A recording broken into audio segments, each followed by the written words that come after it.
ফাঁসি ফাঁসি ফাঁসি চাই, আত্মহত্যার বিচার চাই, আত্মহত্যার বিচার চাই, এক দফা এক দাবি, ফাঁসি ফাঁসি ফাঁসি চাই, এক দফা এক দাবি, খুলিয়ে নিজের ফাঁসি চাই, ফাঁসি চাই, খুলিদের ফাঁসি চাই, ফাঁসি ফাঁসি ফাঁসি চাই।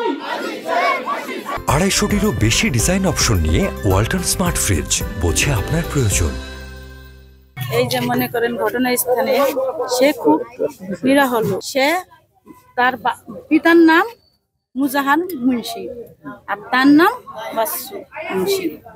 তারা মনে করেন স্বাভাবিক একটা জমি জাতি নিয়ে একটা গন্ডগোলে আবেদন করছে সবার কাছে, ছোট বড় সবার কাছে। আমি শুক্রবারে সোনা মেলা করে দিব, এটা সমাধান করে দিব।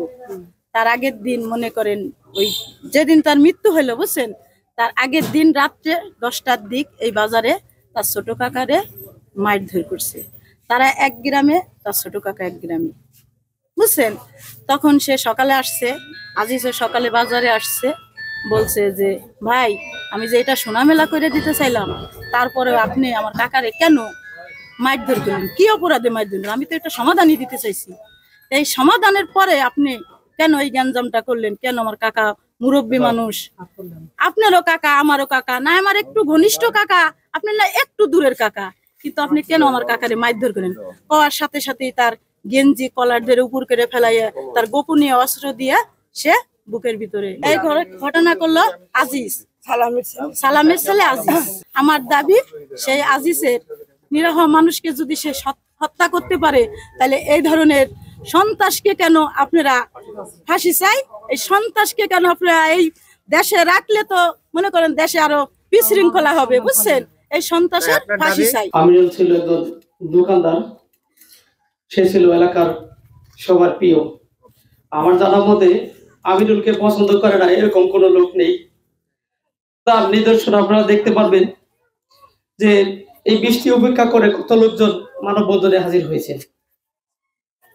সামান্য জমি জমার বিরোধের জের ধরে গত 2 দিন আগে সকাল 7:30টার দিকে আমিনুল এবং আজিজের সাথে সামান্য তর্ক, এই তর্কের জের ধরে এই আমিনুলকে আজিজ ছুরি দিয়ে বুকে আঘাত করে।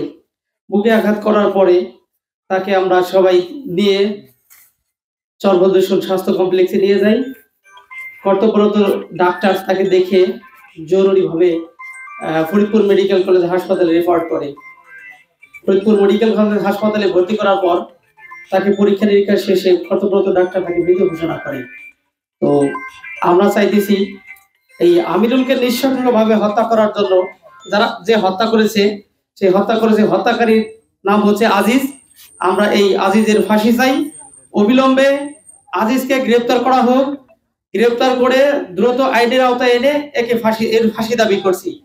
আমরা চাই যে আজিজুলকে ফাঁসি কার্যকরের মাধ্যমে এলাকাবাসী এবং অন্য যারা আছে, যারা এই ধরনের হত্যাকাণ্ডের সাথে লিপ্ত, তারা যেন ভবিষ্যতে এরকম হত্যাকাণ্ডের সাথে আর জড়িত না হয়।